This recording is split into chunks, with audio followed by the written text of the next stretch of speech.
नमस्कार दोस्तों, मैं रोहित शर्मा एक बार फिर से हाजिर हूँ आपके अपने YouTube channel study with Rohit इसके साथ। तो हम लोग अभी तक पढ़ चुके हैं प्रकाश से जुड़े सारे मोस्ट इम्पॉर्टेंट पीवाईक्यू सब कुछ सॉल्व कर चुके हैं। प्रकाश का अपवर्तन, परावर्तन, उसके बाद मानव नेत्र और फिर उसके बाद लेंस, सब कुछ खत्म कर चुके हैं।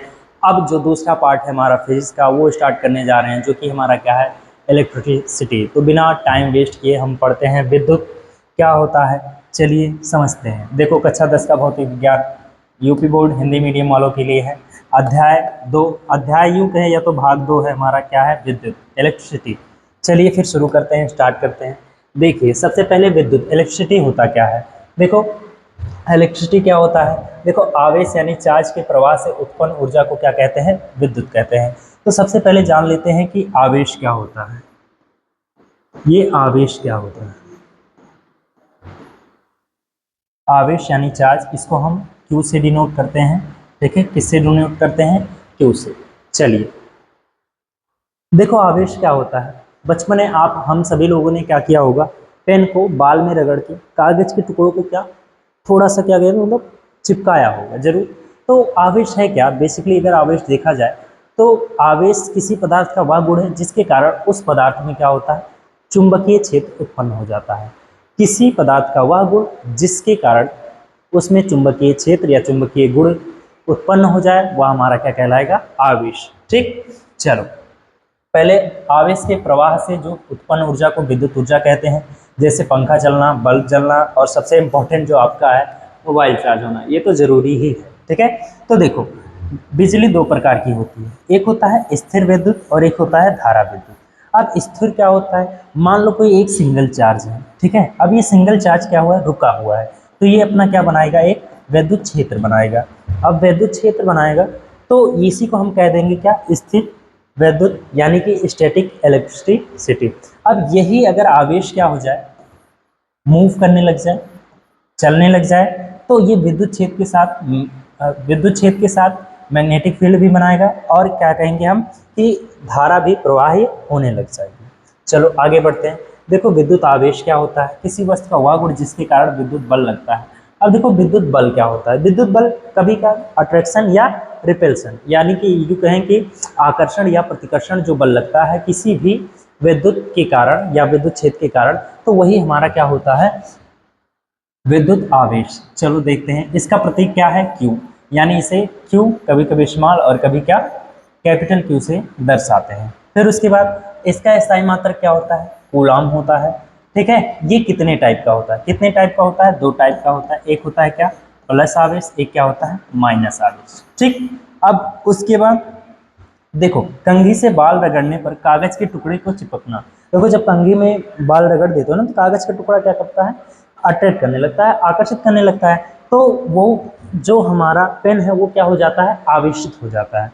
अब उसके बाद एक इलेक्ट्रॉन पे लगभग, मतलब एक इलेक्ट्रॉन पे लगभग कितना आवेश होता है, 1.6 इंटू 10 टू पावर माइनस का 19 कूलाम आवेश होता है। यानी आवेश का मात्रक क्या होता है, आवेश का मात्रक होता है कूलाम, यानी एसआई मात्रक आवेश का क्या होता है, कूलाम। ये कितने टाइप का होता है, दो। अब एक चीज इसके बारे में और पढ़ना है।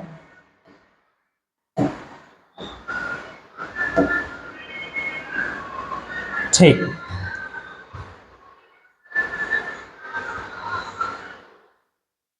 चलो यहां देख लेते हैं आवेश के बारे में, कुछ आवेश के गुण हैं वो देख लेते हैं। आवेश के गुण, गुण गुण क्या है।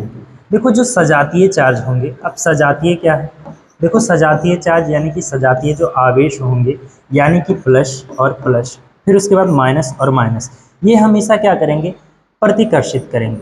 क्या करेंगे, प्रतिकर्षित करेंगे।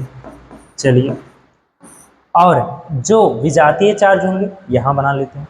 विजातीय चार्ज यानी कि प्लस माइनस और माइनस प्लस, ये हमेशा क्या करेंगे, आकर्षित करेंगे, एक दूसरे को क्या करेंगे, आकर्षित।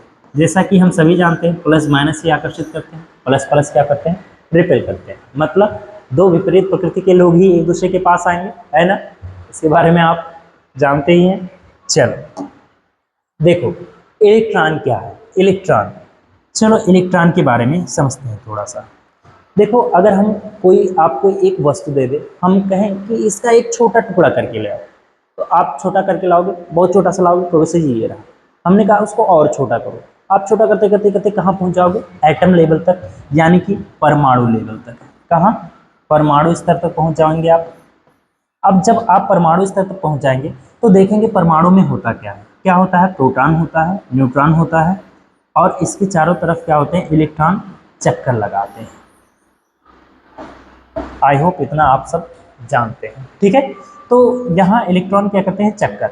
अब यही इलेक्ट्रॉन जो होता है, ठीक है, इसी के बारे में बात किया गया है यहाँ पे कि इलेक्ट्रॉन, देखो ऋणात्मक आवेश वाला जो कण होता है, यानी इस पे जो आवेश होता है वो कैसा होता है? ऋणात्मक। कैसा होता है? ऋणात्मक, यानी कि माइनस, ठीक है। तो ये हमारा हो जाएगा ऋणात्मक आवेश वाला कण है। धारा का वास्तविक प्रवाह इलेक्ट्रॉनों से होता है। अब उसके बाद कुछ याद रखने योग्य बातें हैं। इलेक्ट्रॉन जो है वो माइनस से कहाँ जाता है? प्लस की ओर चलता है।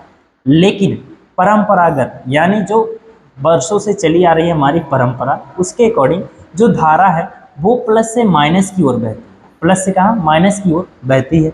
यही प्रश्न बोर्ड में कई बार पूछा गया कि इलेक्ट्रॉन क्या, इलेक्ट्रॉन की दिशा और धारा की दिशा क्या है। तो अब देखो ये धारा फ्लो कैसी होती है ये समझ लेते हैं, ठीक है। चलो उससे पहले हम ये जान लेंगे कि इलेक्ट्रॉन, अच्छा एक चीज बताओ, अगर आप एक पाइप में पानी ले लेते हो, तो ये बताओ किस साइड पानी बहेगा? अगर उसको इस एकदम समांतर लेवल पैरेलल रख दो, एकदम समांतर रख दो लेवल में, तो क्या किसी साइड पानी बहेगा? नहीं। लेकिन जैसे इसको थोड़ा सा तिरछा करोगे, इस साइड से पानी इस साइड भागने लग जाएगा, है ना। चलो इस साइड से इस साइड, अच्छा ये देखो ये हायर पॉइंट है, ये क्या है? लोअर। तो उसी तरह से जो पॉजिटिव होता है ना हमारा, वो हायर होता है, और माइनस क्या होता है? लोअर। यानी कभी भी जो करंट फ्लो होगा वो माइनस से कहाँ जाएगा? अरे प्लस से कहाँ जाएगा? माइनस की ओर। कहाँ जाएगा? प्लस से माइनस की ओर, यानी हायर से लोअर, यानी कि उच्च से निम्न की ओर। उच्च से कहाँ? निम्न की ओर। चल उच्च से अगर निम्न की ओर जाएगा, लेकिन चलो आगे अभी समझते हैं हम थोड़ा सा और। देखो विद्युत धारा, इलेक्ट्रिक करंट क्या होता है? किसी चालक में प्रति सेकंड बहने वाले आवेश को विद्युत धारा कहते हैं। मतलब आवेश प्रवाह की दर को हम क्या कहते हैं? विद्युत धारा। इसे आई से रिप्रेजेंट करते हैं। तो किसी समय में आवेश या आवेश प्रवाह की दर को हम क्या कह देते हैं? विद्युत धारा।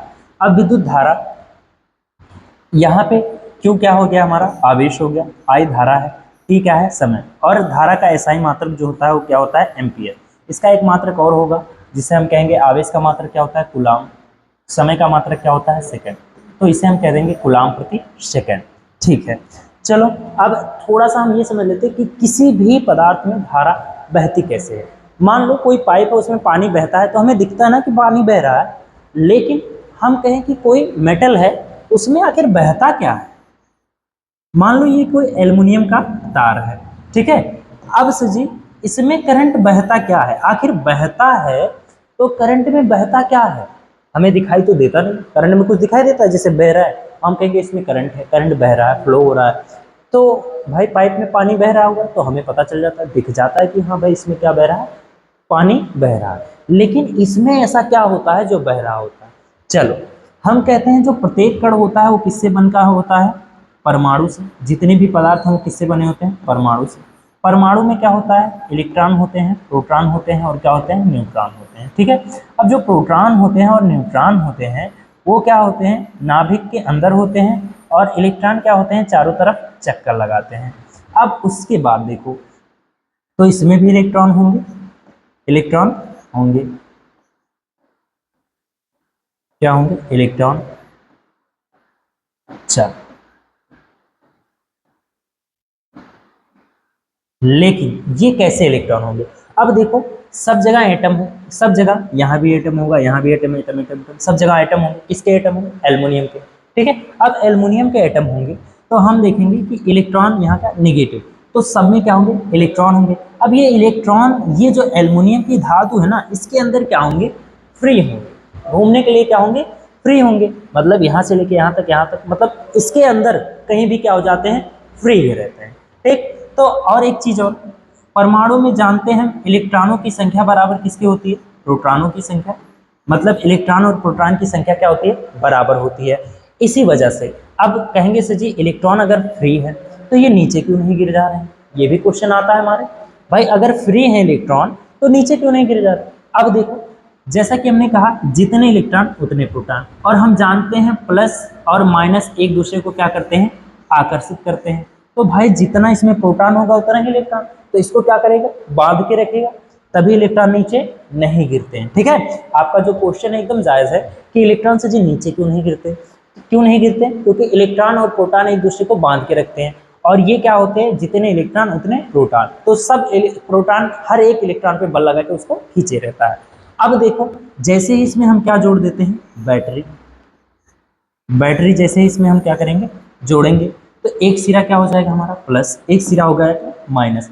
अब देखो प्लस और माइनस हो गया, तो जैसे ही प्लस दिखा इलेक्ट्रॉन माइनस और ये प्लस, इलेक्ट्रॉन इसकी तरफ क्या भागना शुरू हो जाएगा।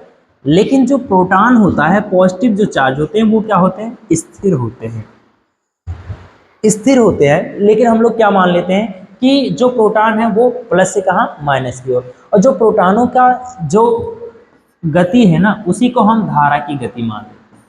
क्या मान लेते हैं, धारा की गति, यानी विद्युत धारा की जो गति होगी वो प्लस से कहाँ होगी, माइनस की। लेकिन जो इलेक्ट्रॉन होंगे वो कहाँ भागेंगे, देखो माइनस से प्लस की ओर भागेंगे, माइनस से प्लस, क्योंकि माइनस माइनस जानते हैं हम, माइनस और माइनस क्या करते हैं, एक दूसरे को रिपेल करते हैं, लेकिन प्लस और माइनस एक दूसरे को आकर्षित करते हैं। देखो प्लस और माइनस एक दूसरे को आकर्षित, तो ये माइनस है प्लस, इसकी तरफ भागना शुरू। अब यहाँ देखो यहाँ पे लगा होगा बैटरी या सेल, ये प्लस है ये नहीं। अब यहाँ बताओ इलेक्ट्रॉन तो भाई प्लस की तरफ आएंगे, इलेक्ट्रॉन यहाँ आएंगे, इलेक्ट्रॉन आएंगे, लेकिन बैटरी के अंदर किस साइड से, प्लस से माइनस। लेकिन जो हमारा धातु होगा, मेटल होगा, उसमें जो इलेक्ट्रॉन होंगे वो कहाँ से जाएंगे, माइनस से प्लस की ओर जाएंगे, और बैटरी के अंदर प्लस से माइनस की ओर। समझ आया। और इसके विपरीत जो धारा हमारी है वो क्या होगी, धारा हमारी इसके विपरीत प्लस से माइनस की ओर, यानी हायर से लोअर की ओर बहती है। तो अब पता चल गया कि धातु में क्या बहते हैं, धातु में बहते हैं फ्री इलेक्ट्रॉन, यानी कि मुक्त इलेक्ट्रॉन। अब देखो यही मुक्त इलेक्ट्रॉन जिस मेटल में सबसे ज्यादा होते हैं उसी में सबसे अच्छी धारा क्या होती है, फ्लो होती है। तो जैसा कि हम जानते हैं सबसे अच्छी धारा या सबसे अच्छा सुचालक कौन होता है विद्युत का, तो कौन होता है, सिल्वर होता है, यानी कि चांदी होता है। क्या होता है, चांदी। यानी इसमें मुक्त इलेक्ट्रॉनों की संख्या अधिक हो रही होगी, भाई ज्यादा रही होगी, तभी तो इसमें मुक्त इलेक्ट्रॉनों की जब संख्या ज्यादा है तभी तो इसमें धारा बहुत अच्छी तरह से फ्लो हो रही है। ठीक, और इसके बाद देखो और भी हमारे पास है, जैसे कॉपर हो गया, कॉपर भी विद्युत का अच्छा क्या होता है, चालक। तो इसका मतलब क्या होगा, कॉपर में जो हमारा मुक्त इलेक्ट्रॉन होगा, मुक्त इलेक्ट्रॉन जो होगा उसकी संख्या क्या होगी, अधिक होगी, इस वजह से। चलो उदाहरण के लिए हम जान लेते हैं कि 20 कूलाम आवेश 4 सेकंड के लिए, अगर 20 कूलाम आवेश 4 सेकंड के लिए कराए तो धारा हमारी क्या हो जाएगी, I बराबर Q बाई T से हम निकालेंगे। आवेश कितना है हमारा, 20 है, और उसके बाद जो हमारा समय है वो कितना है, T, यानी T कितना है हमारा, 4 सेकंड है, 4 सेकंड है, तो 4 पंचे 20, धारा कितनी हो जाएगी हमारी, 5 एम्पियर हो जाएगी। कितनी हो जाएगी, 5 एम्पियर हो जाएगी। चलिए आगे बढ़ते हैं। एम्पियर, अगर पूछा जाए आपसे कि एम्पियर क्या, 1 एम्पियर क्या है, देखो कई बार पूछता है कि 1 एम्पियर को परिभाषित कीजिए, 1 एम्पियर को क्या करिए, परिभाषित कीजिए। तो 1 एम्पियर बराबर क्या होगा, यदि 1 सेकंड में 1 कूलाम आवेश बहे तो उसे हम क्या कह देंगे, 1 एम्पियर धारा। चलो देखते हैं, 1 एम्पियर धारा बराबर, जैसे कि हम जानते हैं Q बाई क्या होता है, T होता है। तो 1 कूलाम अगर आवेश 1 सेकंड में क्या हो रहा है, बह रहा है, तो उसी को हम क्या कह देंगे, 1 एम्पियर। ये किसके बराबर हो जाएगा, 1 एम्पियर के बराबर। 1 मिनट सॉरी, यहाँ 1 सेकंड होगा, यहाँ पे सेकंड होगा, ठीक है। मतलब 1 सेकंड में 1 कूलाम आवेश, मतलब 1 कूलाम आवेश अगर 1 सेकंड में जितना बहता है उसे हमारा क्या कह देते हैं, 1 एम्पियर। ठीक है, समझ गए। चलो आगे बढ़ते हैं। आगे है विद्युत परिपथ, लेकिन उससे पहले एक इंपॉर्टेंट टॉपिक है हमारा, Q बराबर Ne, यानी आवेश का क्वांटमीकरण, आवेश का क्वांटमीकरण,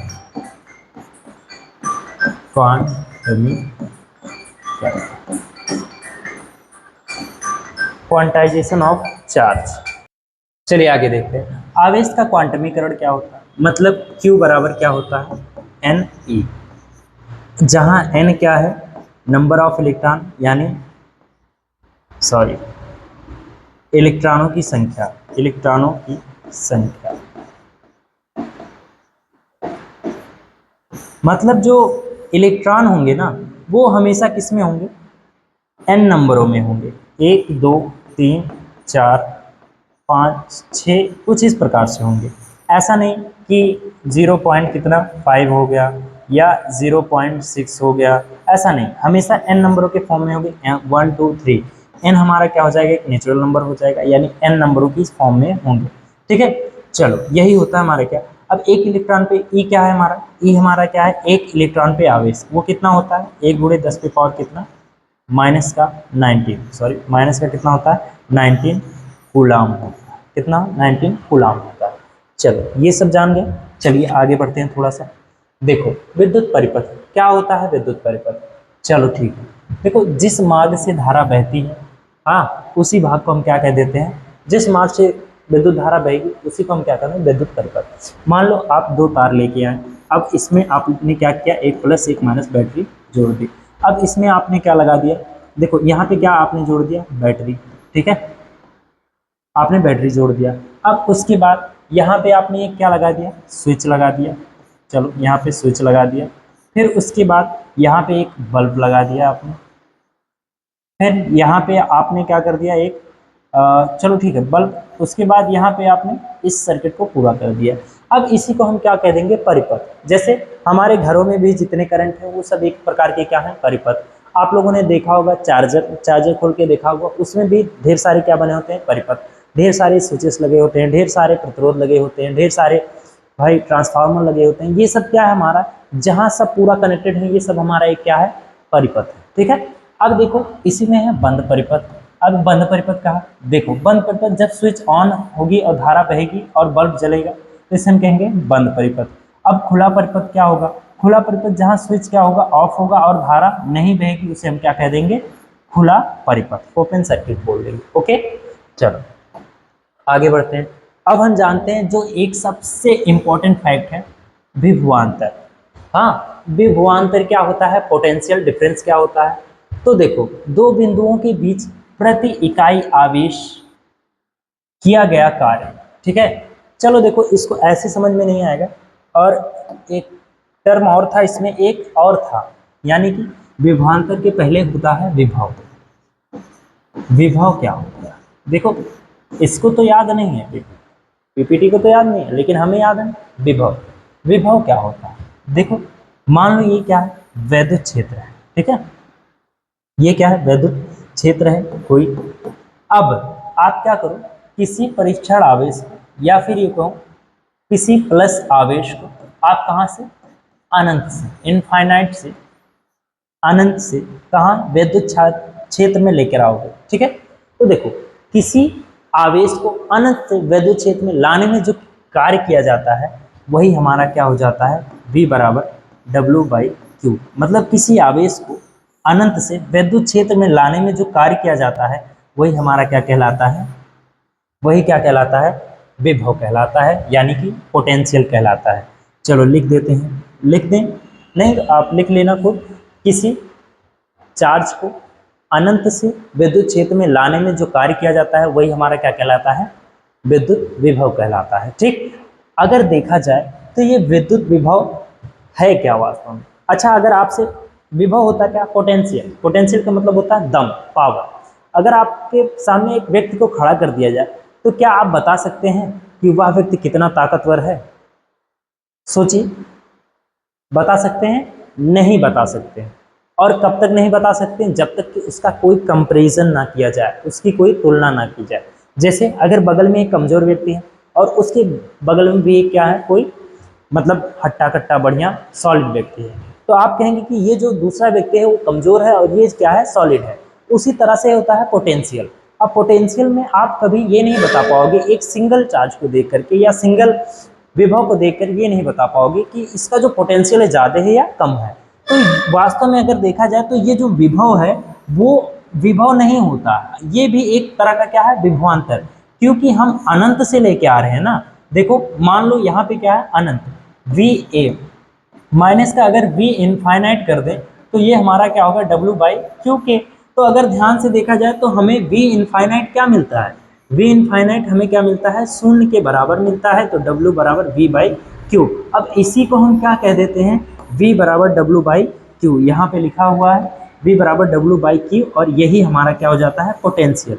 अब यही चीज अगर दो विभवों के बीच अंतर कर दें हम, मान लो विद्युत क्षेत्र में, देखो अभी अनंत से कहाँ ला रहे हैं, विद्युत क्षेत्र में, अनंत से कहाँ, विद्युत क्षेत्र में, तब पोटेंशियल डिफरेंस हमारा क्या, W बाई क्यू आ रहा है। लेकिन अगर हम क्या करें, देखो कभी विद्युत क्षेत्र में ये क्या है हमारा इलेक्ट्रिक फील्ड, अब यहाँ पे किसी आवेश को एक स्थान से दूसरे स्थान तक ले जाने में जो कार्य किया जाएगा, यानी वी ए और क्या हो जाएगा, वी बी हो जाएगा। तो जो कार्य किया जाएगा ना, ये जो कार्य होगा वो हमारा किसके बराबर होगा, विभवांतर के बराबर होगा। यानी विभवांतर क्या होता है, विभवों का अंतर, दो विभवों का अंतर।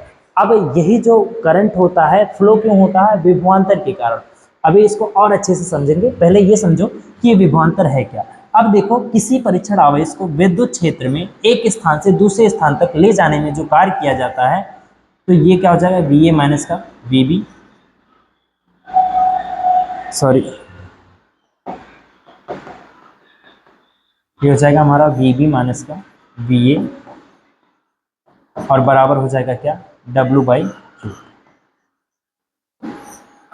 अब देखो इसका मात्रक क्या होता है, इसका एसआई मात्रक क्या होता है, वोल्ट होता है। तो वोल्ट होता है, इसका एक और मात्रक क्या हो सकता है, कार्य का मात्रक क्या होता है, जूल होता है। और जूल और आवेश का मात्रक क्या होता है, कूलाम, यानी जूल प्रति कूलाम, और क्या हो सकता है, वोल्ट। चलो उदाहरण के लिए 12 वोल्ट की क्या, बैटरी। अब देखो वोल्ट मीटर, वोल्ट मीटर विभवांतर मापने का जो यंत्र होता है उसे हम क्या कहते हैं, वोल्ट मीटर कहते हैं। जोड़ने का तरीका, वोल्ट मीटर को किसमें जोड़ा जाता है, हमेशा समांतर क्रम में जोड़ा जाता है। सर जी समांतर क्या है, अभी हम थोड़ा आगे चलेंगे तब जानेंगे, फिलहाल विभवांतर को समझते हैं। चलो एक चीज देखते हैं, यहाँ पे जब हमने, हाँ यहाँ पे जब करंट को हमने बैटरी से जोड़ा तो यहाँ देखो एक प्लस और एक माइनस, ये हमारा क्या है, डिफरेंस। जैसे जब हमने पाइप में पानी रखा था तो जब तक डिफरेंस कुछ नहीं था, ऊपर नीचे कुछ नहीं था, तब तक पानी क्या था, स्थिर। जैसे हमने इसको थोड़ा सा क्या दिया, डिफरेंस, यहाँ से यहाँ तक, जैसे इसको हमने थोड़ा अंतर दिया, तुरंत पानी ऊपर से कहाँ, नीचे की ओर बहने लग गया। अब देखो यहाँ एक हमारे पास क्या था, मेटल था, इसमें मुक्त इलेक्ट्रॉन क्या थे, घूम रहे थे, अपना मस्त एंजॉय कर रहे थे। लेकिन तभी क्या हुआ, किसी ने आकर के इन्हें विभवांतर दे दिया, यानी कि इनके विभव में अंतर दे दिया, यानी इधर क्या कर दिया, प्लस कर दिया, और इधर क्या कर दिया, माइनस। अब जैसे ही इन्होंने विभवांतर दिया, जैसे ही इन्होंने विभवांतर इसको दिया, ये क्या होने लग गए, इलेक्ट्रॉन प्लस की ओर भागने लग गए, और धारा हमारी इसके विपरीत प्लस से माइनस की ओर बहने लग गई। मतलब देखो इसको डिफरेंस हमने दे दिया, इसको हाई कर दिया, इसको लो कर दिया, अब करंट हमारा कहाँ, हाई से लो की तरफ बहने लगा। यानी जो दम है, करंट को फ्लो कराने के लिए जो दम चाहिए वो हमारा क्या होता है, विभवांतर, वही हमारा क्या है, विभवांतर होता है। यानी करंट को फ्लो कराने के लिए जो दम चाहिए वही हमारा क्या होता है, विभवांतर। अब मान लो 12 वोल्ट की बैटरी है, अब 12 वोल्ट की बैटरी का जो पोटेंशियल डिफरेंस होगा वो कितना होगा, 12 होगा। यानी एक साइड कितना होगा आपका, 12 होगा, एक साइड 0 होगा। अब जो करंट है वो 12 से 0 की साइड खर खर खर खर बहने लगेगा। कैसा बहने लगेगा, खर खर खर खर बहने लगेगा। ठीक है, चलो देखते हैं आगे। फिर उसके बाद तो धारा मापने का यंत्र, भाई विद्युत धारा है तो उसको किससे मापेंगे, बताओ किससे मापेंगे, विद्युत धारा को किसमें मापेंगे, एमीटर में मापेंगे, एमीटर से मापेंगे, एमीटर, इसको मापने के लिए। और इसका जोड़ने का तरीका क्या होता है, इसको सीरीज में जोड़ते हैं। अच्छा चलो सीरीज जान लो, सीरीज का मतलब होता है लाइन, पैरेलल का मतलब होता है, समांतर का मतलब होता है एक ही तार को दो टुकड़े में बांटे, फिर इसको पैरेलल कर दिया, फिर जाके इसको क्या कर दिया हमने, एक में जोड़ दिया। अब देखो ये एक पैरेलल हो सकता है, और एक पैरेलल ये होगा, ये प्लस होगा, ये क्या होगा, माइनस। अगर वोल्टामीटर को जोड़ रहे हो तो इसमें इस साइड से जोड़ोगे वोल्टामीटर पैरेलल में, लेकिन जब आप किसको जोड़ रहे हो, एमीटर को जोड़ोगे, तो मान लो ये क्या है, प्लस है, ये क्या है, माइनस। अब इसके बीच में जोड़ दोगे, किसमें, आप सीरीज में जोड़ दोगे। यहां पे आप क्या जोड़ दोगे, सॉरी ये प्लस है, ये माइनस है, ठीक है, सही है। यहाँ आप क्या जोड़ोगे कि एमीटर, एमीटर क्या होगा, सीरीज में होगा, एक सीधी लाइन, यहाँ से आपने क्या जोड़ दिया, एमीटर, ये सीधी लाइन चली गई है, फिर बाद में यही मिलके कहाँ आ जाती है, ये प्लस ये माइनस, तो ये सीरीज में होता है, जबकि ये क्या होता है, पैरेलल, इसको आगे जोड़ना नहीं है, इसमें जब प्लस और माइनस में जोड़ते हैं ये पैरेलल हो जाता है, और ये क्या होता है, सीरीज। चलो इसको और अच्छे से समझेंगे जब हम प्रतिरोध का समायोजन या संयोजन पढ़ेंगे तब, ठीक है। चलो उससे पहले हम जानते हैं प्रतिरोध क्या होता है। तो देखो प्रतिरोध क्या होता है, मानो आप रास्ते में जा रहे हो, अचानक से आपको किसी ने रोक लिया, आपको आगे नहीं जाने दे रहा है, तो आपके रास्ते में क्या कर रहा है, प्रतिरोध उत्पन्न कर रहा है, अवरोध उत्पन्न करता है। तो प्रतिरोध वही होता है जो विद्युत धारा के रास्ते में प्रवाह में क्या करता हो, विद्युत धारा के प्रवाह का क्या करता हो, विरोध करता हो, वही हमारा क्या कहलाता है, प्रतिरोध। इसे किससे डिनोट करते हैं, कैपिटल आर से। जैसा कि कैपिटल आर, देखो कैपिटल आर से किसका नाम पड़ता है, बहुत ही हैंडसम व्यक्ति जो कि हैं रोहित शर्मा, ठीक है, और वो वाले रोहित शर्मा नहीं, ये हम हैं, ठीक है, ये हम हैं। चलो ठीक है, चलिए ज़्यादा डीप नहीं जाते हैं रोहित शर्मा में। ये क्या होगा हमारा प्रतिरोध, और इसका जो मात्रक होता है वो क्या होता है हमारा, ओम। प्रतिरोध क्या होता है, ओम, ठीक है। और जैसे उदाहरण हीटर का तार, प्रतिरोध को और अच्छे से समझेंगे जब हम क्या पढ़ेंगे, ओम का नियम। चलिए आगे बढ़ते हैं थोड़ा सा। अब देखो प्रतिरोध किन बातों पर निर्भर करता है, किन बातों पर निर्भर करता है, तो देख लें प्रतिरोध किन बातों पर निर्भर करता है। सबसे पहले तार की लंबाई पे, मतलब जो प्रतिरोध होगा वो तार की लंबाई के क्या होगा, अनुक्रमानुपाती होगा। यानी अगर तार की लंबाई L है तो इसकी लंबाई बढ़ाएंगे तो प्रतिरोध क्या होगा, बढ़ेगा भाई। कोई तार है उसको पकड़ के खींचोगे तो उसका प्रतिरोध क्या होगा, बढ़ेगा। फिर उसके बाद है मोटाई पे, अगर ये तार है, ध्यान से देखो, तार है इसमें इलेक्ट्रॉन बह रहे होंगे, देखो इलेक्ट्रॉन बह रहे होंगे, लेकिन अगर देखो यहाँ रास्ता क्या है, छोटा है, तो इसमें से भाई कम इलेक्ट्रॉन निकल पाएंगे। अगर इसकी मोटाई को बढ़ा दिया जाए तो अब इलेक्ट्रॉन को बढ़िया रास्ता, चौड़ा रास्ता, एकदम बढ़िया 2 लेन मिल गया, ये सरसों सरसों यहाँ से निकल के जाएंगे। यानी यहाँ देखो इलेक्ट्रॉन का रास्ता क्या हो गया, आसान निकलना हो गया। तो इसका मतलब जब मोटाई बढ़ाएंगे तो तार का जो अनुप्रस्थ काट का एरिया होता है, यानी 1/2। अब ये अनुप्रस्थ काट होता क्या है, अनुप्रस्थ काट, जैसे देखो ये हमारा वायर है ना, इसका जो ये वाला क्रॉस सेक्शन एरिया यानी कि अनुप्रस्थ काट का क्षेत्रफल होगा, वो जो होगा ये हमारा क्या होगा, ये एरिया होगा। इसके क्या होगा, ये व्युत्क्रमानुपाती। अगर इसको घटाएंगे तो प्रतिरोध क्या होगा, बढ़ेगा, और इसको बढ़ाएंगे तो इसका प्रतिरोध क्या होगा, घटेगा। ओके, चलो फिर उसके बाद आता है पदार्थ पे। भाई पदार्थ पे अगर मान लो एल्युमिनियम का तार है तो बढ़िया फ्लो होगा, कॉपर का लेंगे तो और बढ़िया फ्लो होगा, और उसके बाद अगर चांदी ले लिया तो उसमें और बढ़िया फ्लो होगा। यानी जो पदार्थ होता है उस पर भी क्या करता है, डिपेंड करता है, अलग अलग पदार्थ का जो प्रतिरोध होता है वो अलग अलग। अब टेम्परेचर, अब टेम्परेचर का क्या काम है, आप लोगों ने पढ़ा होगा चालक, फिर क्या पढ़ा होगा, अचालक, और क्या पढ़ा होगा, अर्धचालक। ये सब पढ़ चुके होंगे आप। चलो समझते हैं। चालक जिसमें धारा का प्रवाह आसानी से हो जाए, धारा का प्रवाह आसानी से हो जाए। अचालक जिसमें धारा का प्रवाह ना हो पाए। और अर्धचालक शुरू शुरू में तो ना हो, लेकिन इसकी भौतिक अवस्था में परिवर्तन करने पर इसमें धारा का चालन क्या हो जाए, पहले ना हो फिर बाद में होने लग जाए, वो हमारा क्या कहलाएगा, अर्धचालक। अभी जो चालक होते हैं ना, यही हमारे क्या होते हैं, मेटल्स होते हैं। जैसे क्या हो गया, एल्युमिनियम हो गया, चांदी हो गया, और क्या हो गया, कॉपर हो गया। फिर उसके बाद अर्ध जो चालक होते हैं, मतलब अचालक जो होते हैं, जैसे लकड़ी हो गया, लकड़ी हो गया, प्लास्टिक हो गया, ये सब हमारे क्या कहलाएंगे, प्लास्टिक हो, ये सब हमारे क्या कहलाएंगे, अचालक कहलाएंगे। फिर उसके बाद अर्धचालक क्या होता है, अर्धचालक के लिए होता है हमारा सिलिकॉन होता है, क्या होता है, सिलिकॉन होता है, और जर्मेनियम होता है आदि, ठीक है, जर्मेनियम आदि। अब देखो जर्मेनियम आदि, ठीक है, ये होते हैं। अब देखो जब किसी भी चालक का ताप बढ़ाएंगे ना, टेम्परेचर क्या करेंगे, बढ़ाएंगे। मान लो जो प्रतिरोध है वो टेम्परेचर के क्या होता है, देखो टेम्परेचर इसका बढ़ाएंगे तो इसका प्रतिरोध क्या होगा, बढ़ेगा। यानी जो चालक है वो प्रतिरोध है वो अनुक्रमानुपाती होगा ताप के, ताप बढ़ाएंगे तो प्रतिरोध क्या होगा, बढ़ेगा। लेकिन अर्धचालक के केस में ये क्या होता है, उल्टा होता है। जो अर्धचालक होता है वो क्या होता है कि जब उसका टेम्परेचर क्या करते हैं, घटाते हैं, तो देखो जब टेम्परेचर उसका बढ़ाएंगे तो उसकी चालकता क्या होगी, बढ़ जाएगी, जब उसका टेम्परेचर घटाएंगे तो उसकी चालकता क्या हो जाएगी, कम हो जाएगी। तो उसी तरह से लेकिन चालक में क्या होगा, टेम्परेचर बढ़ाएंगे तो प्रतिरोध क्या होगा, बढ़ जाएगा और विद्युत चालकता क्या हो जाएगी, कम हो जाएगी। चलो आगे देखते हैं विशिष्ट प्रतिरोध क्या होता है। विशिष्ट प्रतिरोध क्या होता है, चलो देखते हैं। सबसे पहले हम देखेंगे कि जो यहाँ से जो चीजें हम लोगों ने लिखा उसको दोबारा लिखते हैं, ठीक है। जो आर है वो किसके अनुक्रमानुपाती होता है, लंबाई के। फिर आर किसके अनुक्रमानुपाती होता है, व्युत्क्रमानुपाती किसके होता है, 1 क्रॉस सेक्शन एरिया यानी कि अनुप्रस्थ काट के क्षेत्रफल के व्युत्क्रमानुपाती होता है।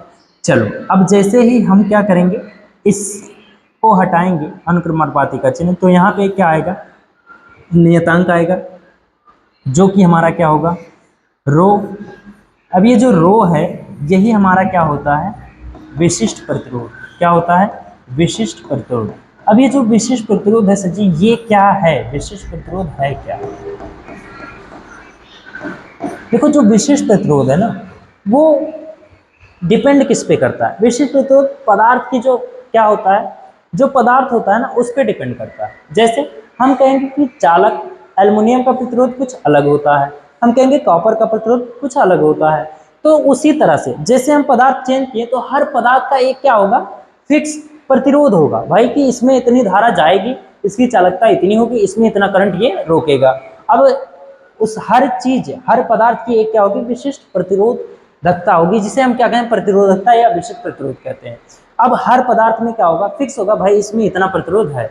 अगर एल्युमिनियम का लेंगे तो कहेंगे भाई इसे इतना प्रतिरोध है, और फिर अगर हम कॉपर का लेंगे कहेंगे इसमें इतना प्रतिरोध है, चांदी का ले लेंगे कहेंगे इसमें इतना प्रतिरोध। जो प्रतिरोध बता रहे हैं ना एक फिक्स क्वांटिटी में, वो हमारा क्या है, रो, यानी कि एक क्या है, विशिष्ट प्रतिरोध है।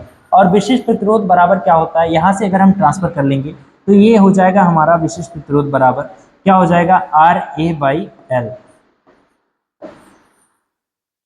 क्या ये विशिष्ट प्रतिरोध लंबाई पे डिपेंड करेगा, नहीं। क्या ये विशिष्ट प्रतिरोध एरिया पे डिपेंड करेगा, नहीं। क्या ये विशिष्ट प्रतिरोध टेम्परेचर पे डिपेंड करेगा, नहीं। तो ये विशिष्ट प्रतिरोध डिपेंड किस पे करता है, किस पे निर्भर करता है, पदार्थ पर। किस पे निर्भर करता है, पदार्थ। यानी अगर पदार्थ चेंज करेंगे तो विशिष्ट प्रतिरोध क्या होगा, चेंज होता जाएगा। चलिए तो यहाँ रो क्या है, विशिष्ट प्रतिरोध, आर क्या है, प्रतिरोध, और फिर ए क्या है, अनुप्रस्थ क्षेत्रफल। जैसा कि हमने बताया जो तार का क्षेत्रफल होगा साइड वाला, वही क्या होगा हमारा अनुप्रस्थ क्षेत्रफल होगा। एल क्या है, चालक की लंबाई, ठीक है। इसे किससे दर्शाते हैं, रो से, ठीक है। देखो किसी पदार्थ के 1 मीटर लंबाई तथा 1 वर्ग मीटर अनुप्रस्थ क्षेत्रफल वाले चालक का प्रतिरोध जो होता है वही विशिष्ट प्रतिरोध कहलाता है। चलो आगे बढ़ते हैं। चालक, चालक तो हमने बता ही दिया। पहले कंडक्टर क्या होते हैं, देखो धारा आसानी से बहने देता है, जिसमें धारा आसानी से बह जाए वो क्या होता है हमारा चालक, यानी जिसमें मुक्त इलेक्ट्रॉनों की संख्या ठीक ठाक हो, बढ़िया हो, वो क्या हो जाएगा हमारा चालक। जैसे तांबा हो गया, एल्युमिनियम हो गया, चांदी हो गया। फिर उसके बाद कुचालक क्या होता है, यानी कि इंसुलेटर क्या होता है, कुचालक होता है जिसमें धारा नहीं बहती है, यानी इसमें मुक्त इलेक्ट्रॉनों की संख्या क्या होती है, ना के बराबर होती है। जैसे क्या हो गया, रबर, प्लास्टिक या लकड़ी, ये सब क्या है, कुचालक है। फिर उसके बाद आगे बढ़ते हैं। उसके बाद आता है हमारा अर्धचालक यानी कि सेमीकंडक्टर। अब अर्धचालक क्या होता है, देखो कभी चालक कभी कुचालक, मतलब जिसमें दोनों का गुण पाया जाए, चालक तथा चालक दोनों का गुण पाया जाए, वो क्या कहलाएगा हमारा अर्धचालक। तो कभी खुशी कभी गम, ठीक है। चलो जैसे क्या हो गया, सिलिकॉन हो गया, जर्मेनियम हो गया। अब देखो इसमें के एक एक्स्ट्रा क्या नॉलेज, जिससे मोबाइल और कंप्यूटर में अर्धचालक का प्रयोग होता है। सर जी कहाँ होता है भाई, मोबाइल में कंप्यूटर में होता है, कहाँ होता है, कहाँ होता है, आपने सुना होगा माइक्रोचिप, चिप कुछ इस प्रकार का आपने देखा होगा। पहले जमाने में हम लोग जब थे ना छोटे छोटे, अरे छोटे क्या अभी भी छोटे ही हैं, तो चिप आती थी कुछ इस तरह से, एसडी कार्ड आप लोगों को देखी होगी। तो इसमें जो ये धातु लगी होती है ना, ये धातु नहीं, ये क्या होता है, अर्धचालक होता है हमारा। क्या होता है, अर्धचालक होता है। ये क्या होता है, सिलिकॉन। क्या होता है, सिलिकॉन होता है। क्या होता है ये हमारा, सिलिकॉन होता है, सिलिकॉन होता है, ठीक है। अब देखो सिलिकॉन होता है, मतलब जो माइक्रोचिप होते हैं उसमें यूज होता है माइक्रोचिप।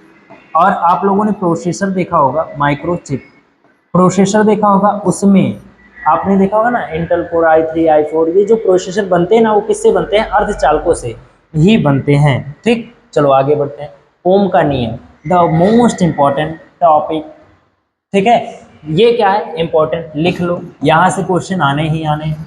क्या है, यहाँ से क्वेश्चन आने ही आने हैं। तो देखो ओम का नियम बेसिकली कहता क्या है, कहते हैं ओम के नियम, ओम सर क्या कहते हैं, जब किसी पदार्थ की जो भौतिक अवस्था क्या होती है इसमें, देखो भौतिक अवस्था होती है जैसे ताप दाब, ठीक है, भौतिक अवस्था ताप दाब। तो जब किसी चालक की भौतिक अवस्था क्या हो, अपरिवर्तित, मतलब स्थिर रहे, मतलब जितना ताप उतना दाब, और मतलब ना घटे ना बढ़े। तो जब किसी चालक की भौतिक अवस्था अपरिवर्तित रहे तब उसमें बहने वाली जो धारा होगी वो किसके अनुक्रमानुपाती होगी, उसके सिरों पे लगने वाले विभवांतर। मानो ये क्या है, चालक है। अब इसका जो ताप दाब सब भौतिक अवस्था है वो क्या है, हमारा स्थिर है। ठीक है, भौतिक अवस्था क्या है, स्थिर है, अपरिवर्तित है। तो इसके सिरों पे जो विभवांतर लग रहा है ना, वो जो V है वो अनुक्रमानुपाती होगा किसके, धारा I। किसके अनुक्रमानुपाती होगा, धारा I के। अब जब ये अनुक्रमानुपाती का चिन्ह हटाएंगे तो यहाँ हमारा आता है प्रतिरोध। अब ये प्रतिरोध है क्या, हम लोग इसके बारे में डिटेल में पढ़ चुके हैं। प्रतिरोध क्या होता है, जो धारा के रास्ते में अवरोध उत्पन्न करता है वही हमारा क्या होता है, प्रतिरोध होता है। यानी प्रतिरोध बराबर क्या हो जाता है, R बराबर V/I। अब यहाँ से प्रतिरोध का एक मात्रक वोल्ट प्रति एम्पियर आ जाता है। ठीक है, और विभवांतर का मात्रक क्या होता है, विभवांतर का मात्रक हम लोग जानते हैं क्या होता है, वोल्ट। क्या होता है, वोल्ट।